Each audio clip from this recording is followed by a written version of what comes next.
Thank you. So I'll start by introducing ourselves. So my name is Nathan. This is Riccardo. So my day job is that I'm a doctor and researcher working in Oxford. Riccardo is a PhD student in Milan. And we're both involved in a project called ResearchHub, where I'm the academic outreach lead and Riccardo is involved in operations. And today we're going to be talking about designing a new model for reputation in research. And this is obviously something that we're thinking about a lot for our platform at the moment. And we'll come on to, Riccardo will be talking about how we're going to try and integrate that later on. But the first question really is thinking about what reputation really is in research, which sounds like a very simple question, but then the more that you think about it, the more complicated it becomes.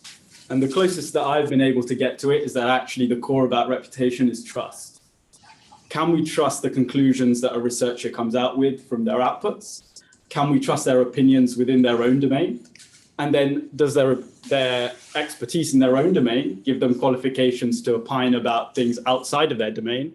And how much are we trusting those sorts of conclusions?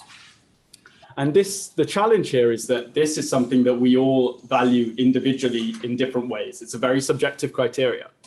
But if we think about creating reputation scores that will then have downstream impacts, we need to have objective criteria that everyone can agree on and everyone values and trusts of itself.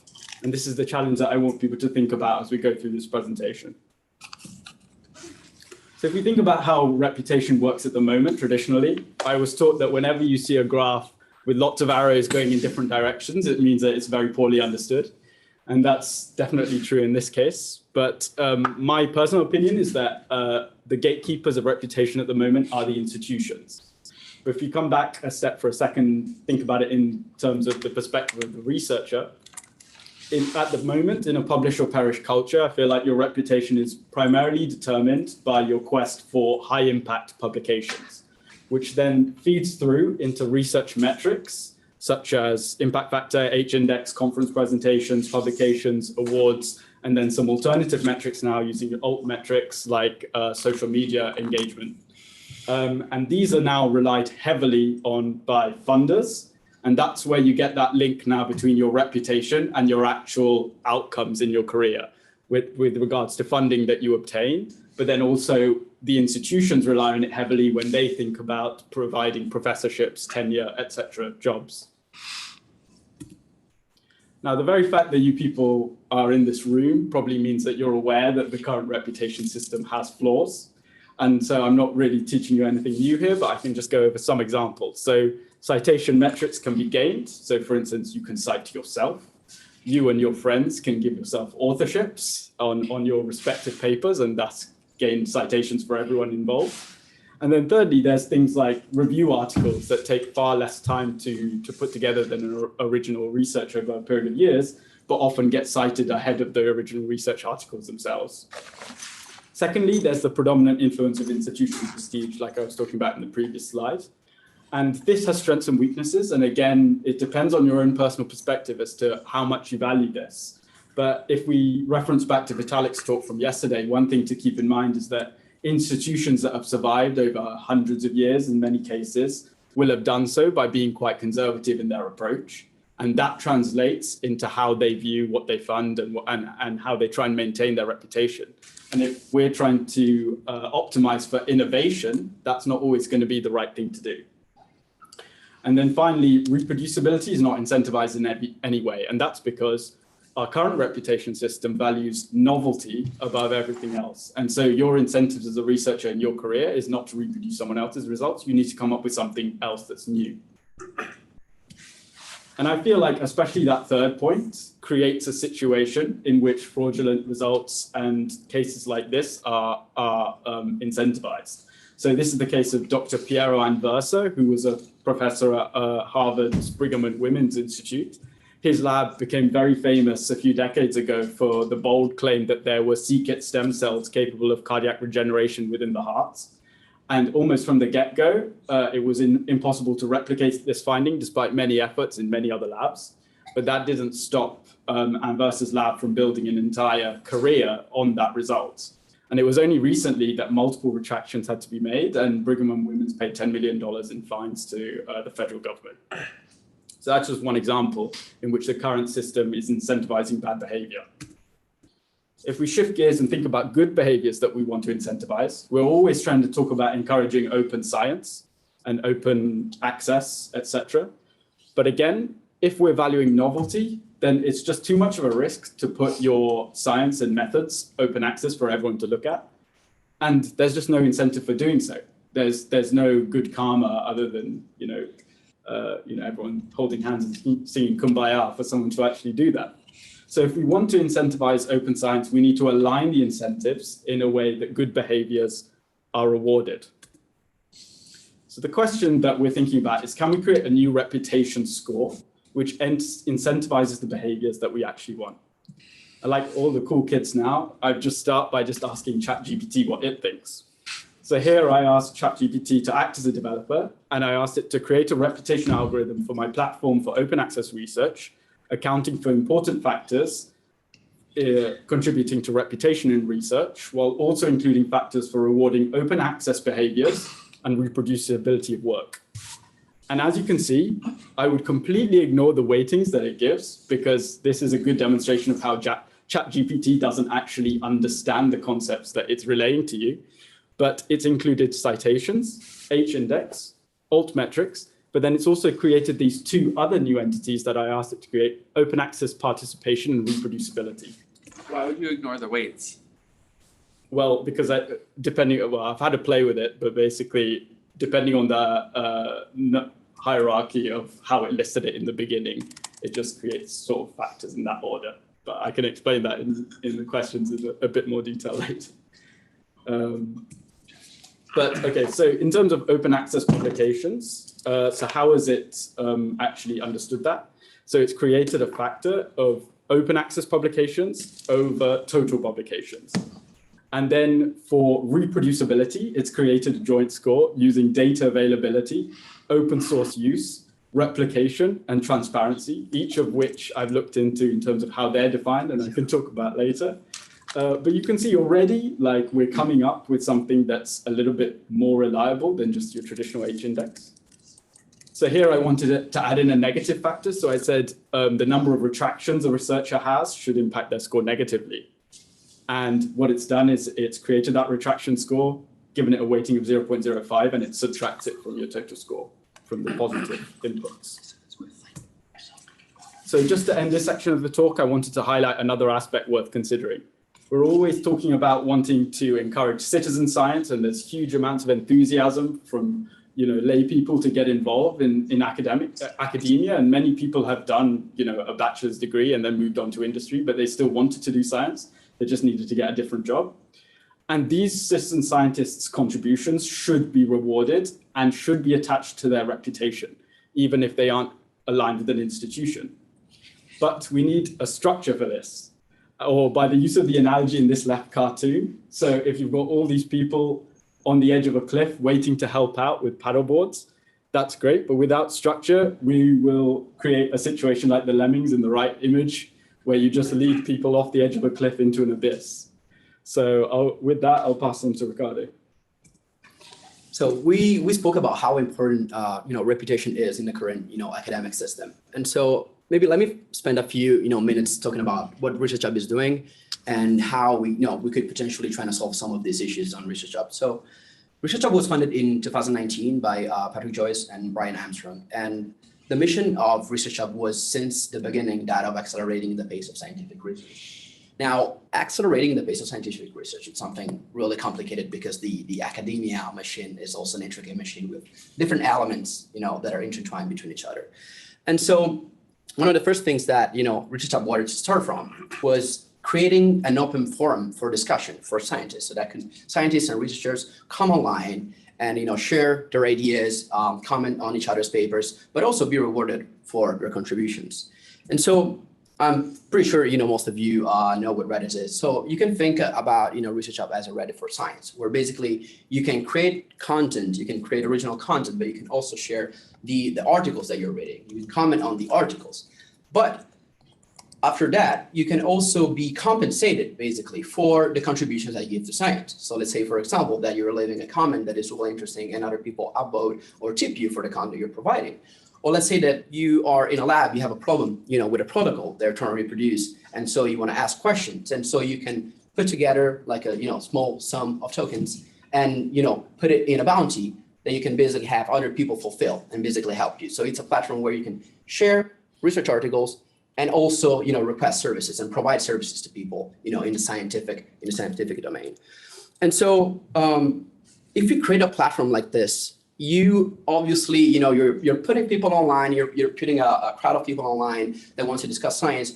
You need to have a reputation system because you obviously, want to identify the good and the bad actors, and those are bringing, the good and the bad content to the platform.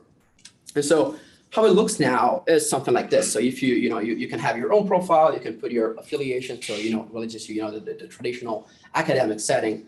But what you'll see also here is that we already have our, lifetime reputation on ResearchHub. Unfortunately, this is something that is only tied to the platform. So this only takes into account that the activity that you are doing on the platform, but is not able to interact with anything that is, from the outside world, from, the classical academia. And so this is basically, the motivation for us to come here today is we want to revamp this, reputation system.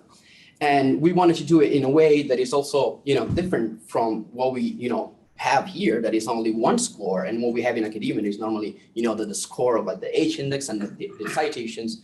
We want to make it in a way that is field specific. So ResearchHub aims to be the hub for science and research. But at the same time, on ResearchHub, we have several hubs that you can think about as like a basket of different, scientific disciplines. So for example, you're a scientist in a specific field, you maybe want to have, personalized content depending on, what you're researching on.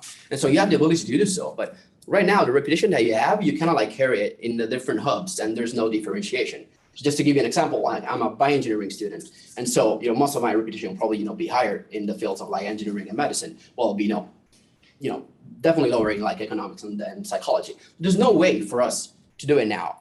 And so this is actually like a call to action because the idea is that we would love to have our community or, anyone that really wants to take a stab at this, building a reputation system. It wouldn't be fair. It wouldn't be great, honestly, to have the team behind the platform building a reputation system. It needs to be something that comes like bottom up. We need the users to come up with a reputation system that they think is fair for, giving an idea of what a good behavior, a good content is in a platform like this.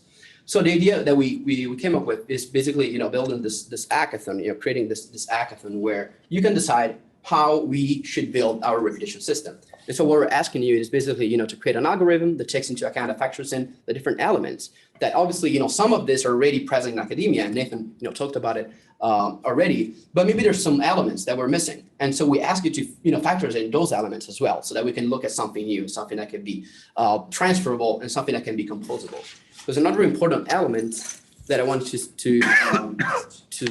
describe is that the algorithm that we would like you to build is something that can be used on different platforms. So we obviously want to take into account like the credentials that you already have in academia. That's obviously something really important, and we cannot discard that. But at the same time, as I said, we want you to make it in a way that can be dynamic, that can change depending on the field of expertise, and also that can factor in the activity that you have on ResearchHub. And this is especially important, and Nathan touched on that, for citizen scientists that, for example, don't have an affiliation, that can, be tied to a reputation, but they can build their own reputation on a platform like ResearchHub, where they can contribute to science, they can do, independent research, and, little by little create their own reputation on the platform. So that's why it is really important, but it's also really important for us to have it composable so that, if there's another project that comes, tomorrow and wants to take this, algorithm, they can just take out the ResearchHub activity component and they can build their own algorithm. So this is also something that is really important. And so just to, just to picture what the different kind of people could be that you should think of is like, think about a person that only has, activity on ResearchHub. And so it's a user that maybe has a lot of activity, but has no track record in academia. And then at the polar opposite, you have something like a traditional academic, researcher that maybe doesn't, even know about ResearchHub, so doesn't have any activity there.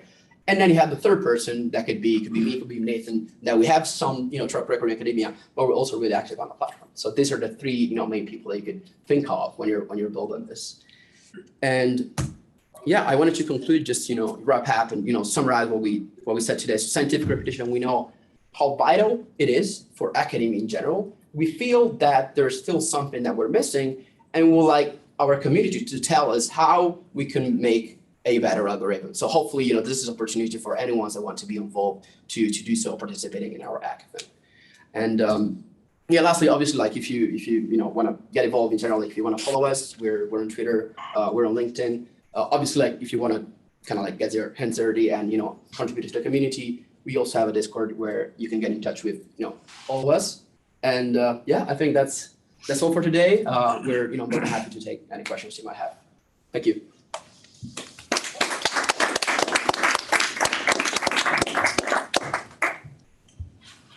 Questions? Have you considered using AI to On the platform? score the paper? Maybe We take the human out of the loop? Yeah, that's a good idea, actually. Like we haven't, but now, with ChatGPT coming out, with, there's a lot of buzz around it. And so that's something that we're actually considering for the future. So yeah, AI might be something that goes into that. But I feel like it's also important, for users to give their own input, so that we have some personal experience that, we can rely on. Yeah, go for it. Yeah, so I was looking at something similar months ago, and I think that something that could be valuable for you is, I'm not sure if you can have comments on people's articles or profiles, but potentially you include some of the score of the person commenting on it into the score of that person. So let's say that I have a 0 rating, but my first post gets a lot of comments from the 5 top rated people on the platform. I think that should count a lot more than just average engagement on the platform, because you should get some of the research qualifications of the people that like and support your content.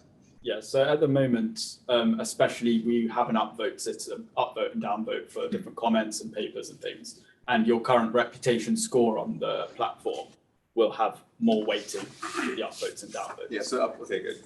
We would just be integrating now traditional academic credentials into that score. Something like chess scores, where if you're Kilo, yeah. And then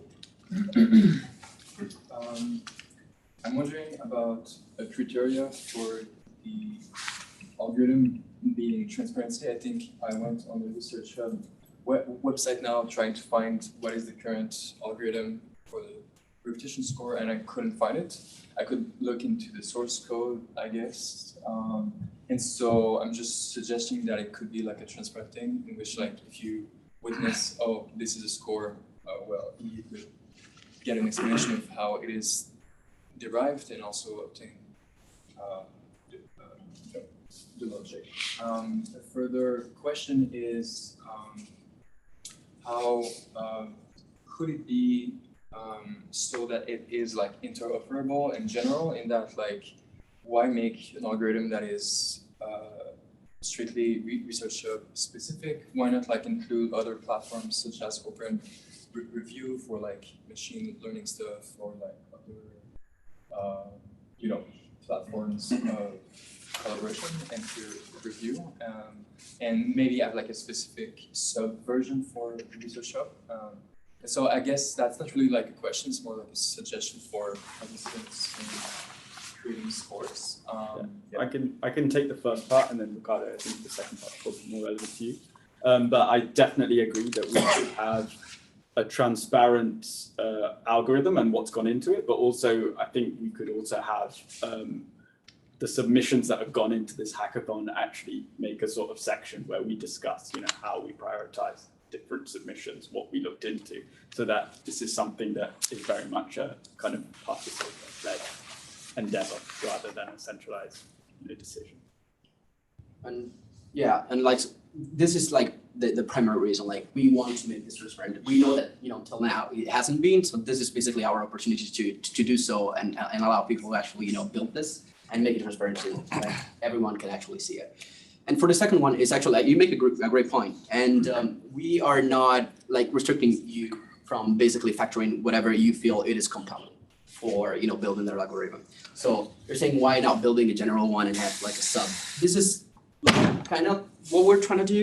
So we're asking you to create an algorithm that could just like work on its own.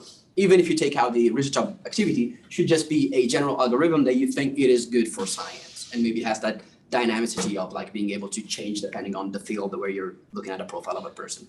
But obviously, like if you feel like there's platforms where people contributing already should contribute to the reputation, that should be factored in as well. And we ask you to basically, tell us what we should include. What are some of these examples that we should include to make a better, reputation logo for the platform? One thing worth considering, of course, is that you need to have that data needs to be available. Obviously, like we can't then, it would be a milestone to have to go to each of these different sites and see whether we can obtain their internal data. So I have like one question and one kind of suggestion idea. So one thing is like, I'm thinking about why just one score. So maybe like there, like you can choose like maybe like, because I'm thinking like there's like, continue to become like, either you want like it to become more rigorous or you want to be more diverse or more open. So maybe there's like a 3 set, like almost like a game, you have like hard mode versus easy mode, like normal mode. So different depending on like how much rigorous you need. For example, like in software, obviously it probably like need much less, it need more like innovation compared to like something like in biotech, because if you're doing like human research, it needs to be very rigorous. So just that, so maybe like some viewer can choose like what kind of rigor or what kind of like diversity they want to choose. So like maybe multiple score. For the question is, you mentioned like you want to something like on the like domain specific. I like that idea, but also I feel like there are a lot of like interdisciplinary research. So how do you like trying to classify like some like new emerging industry? So to touch on the first one, to touch on the first question, I feel like the suggestion that you're given is a really good one. And as for the field specific, so we have 2 ways. So as I said, we have hubs. So those hubs are like, again, like basket of disciplines. But what we're aiming to do is, and you could, if you go on Twitter, you'll see like all the connections to the ResearchHub, to the Hackathon website. We plan to integrate OpenAlex. OpenAlex is an open source project that basically has like 70K tags. So we would be ideally, people would be ideally able to give reputation based on tags. Okay. So let's say that I work in COVID-19, obviously, as you said, that encompasses, many fields, but you can have, your own reputation tied to that specific tag. Okay. And so that could maybe, solve, some of the interdisciplinary things. Okay. And to the first one, because that was interesting, we run into something similar already on ResearchHub where we're like, okay, there's people that wants to discuss like the hard science and want to have like a top level kind of discussion, but it's also people that enjoy reading papers and wants to have a few comments on how should we deal with that. It's something that we're thinking is maybe something similar to what you said. So basically, I have a toggle that you can switch between to like more like a layman terms and more like advanced science. So this is definitely something that we're already experiencing, like in real time, basically happening on the platform. So that might be something that actually happens, and that might be tied to a reputation score as well. A couple of quick things. So you were talking about the single score versus multiple scores. So one of the things that we were thinking about, even from the early days, is like, why is it that we've stuck with such a basic citation score or H-index or whatever for so long? And part of what we came to is that actually the simplicity has real benefits. And so it's nice to have a version of a single score, which if it was suitably transparent and people gained an understanding of it over time and how it was developed, could just easily be transferred from different platforms. And the second thing to say is that, you were talking about hub specific, like reputation, like we also have editors in ResearchHub who are sort of the curators of that hub. And so if the editor decided that actually their hub should be something which has maybe a lower threshold for entry and is trying to prioritize more innovation, at the moment they have that flexibility. So thanks for your nice presentation. I fully agree. So I'm also fed up with the scoring system, publication system, but I'm wondering how do you have an answer of how you take the challenge of the emotional aspect? So reputation is also something which is emotional. I'm sure you can solve it, But reputation, I mean, look at the publication system, or if you have, at least as a biologist, I can say a Cell, Nature, or Science paper, then you can apply at Harvard, Oxford, and I'm sure it's easier to get a good position there. If I come from, like me, Max Planck Society, it's also maybe easier to publish in these glossy papers. So it is a system which is self-fulfilling prophecy, let's say. So do you have an answer? I mean, you can have a beautiful score system, but what is if your career depends still on these? Oh, I don't need you to read a paper of you because I know this brand sell on it. Yeah, no, I mean, this is, again, I think this is one of the biggest things that needs to be overcome in probably the whole DeSci space, which is just this question of prestige. Where does prestige come from? That emotional attachment, what you're talking about. I tried to summarize it in that slide where, yeah, the journals and the institutions are so interlinked that it's almost like this own industrial process. But one thing that we were thinking about in the early days, again, is that how about if you take a look at traditional journalism? So back in the day, it was incredibly important if you were a New York Times journalist or a Financial Times journalist. But these days, you're seeing a much more greater uptake of Substacks and people blogging by themselves and posting it on Twitter. And actually, you're seeing a sort of reputation system developing that's completely independent of the traditional institutions. And perhaps there could be a future. This is the hypothesis. There could be a future in research that looks similar to that. Gentleman at the back, and this is the final I question. also want to say something about the question that was raised. Basically, I think one of the challenges, of course, is you cannot just get away, delete nature's reputation. It's not going to happen, obviously. But what you can do is just make a better reputation score with, for example, that is a transparent metric based on meta-scientific considerations, and you argue for it and you write that down, and then you can convince someone that this score has merit, and then you have to build the reputation over time, just like nature built a reputation over time, and actually, so to say, compete with them just with a superior metric, and then you say, look, my metric checks this and this and this, and then then you build reputation around that. And then it also becomes a self-reinforcing system. That is true, but hopefully the metric is transparent. It's not like reputation is not a self-reinforcing system because people respect it. Yeah. Yeah. But I think it will be a long-term change. Let's go. A nasty question. You have the time, so final. Is there anybody else trying to squeeze in a question? Just something else. Or you're the final one? Let's go. Final? It's a nasty one. So,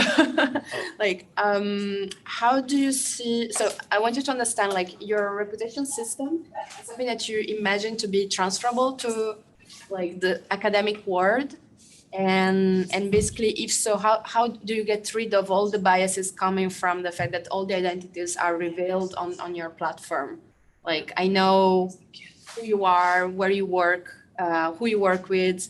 So it's kind of I'm already biased in my scoring judgment, I would say. Yeah, I mean, that's... And also, what's the benefit of your reputation system as, let's say, I contribute to your platform? What do I gain as a researcher in the outside world? Ways to publish and...